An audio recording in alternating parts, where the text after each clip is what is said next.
Visitons l'atelier d'un artiste. C'est celui du peintre Adrien Belgrand et de son rapport fort à l'image.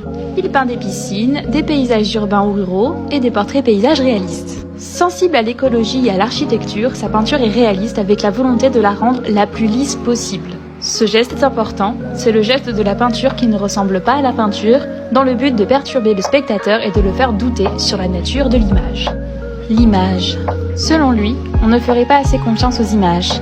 Il peint à la première personne, ce qui rend l'immersion très efficace. Même quand il n'y a pas d'humain, il y en a en réalité toujours un, le regardeur.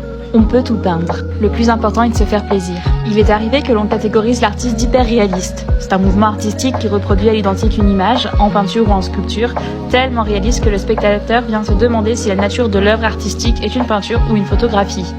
À tort, puisque la peinture d'Adrien Belgrand n'est pas aussi technique. De plus, l'artiste déteste être catégorisé sous prétexte d'être rangé dans l'histoire de l'art. On se sent dans le besoin de recontextualiser les œuvres sans faire de différence entre elles. Pour l'artiste, ça serait par manque de confiance dans les œuvres qui sont tout à fait capables d'exister par elles-mêmes. Adrien Belgrand peut passer des années à réfléchir, peindre, laisser du temps, puis repeindre ses toiles, tout comme parfois sa peinture peut être tout à fait spontanée. Sa prochaine peinture sera un autoportrait dans son atelier. Il expose prochainement le 21 septembre au centre Jacques Brel de Thionville avec une thématique reposant sur la couleur bleue.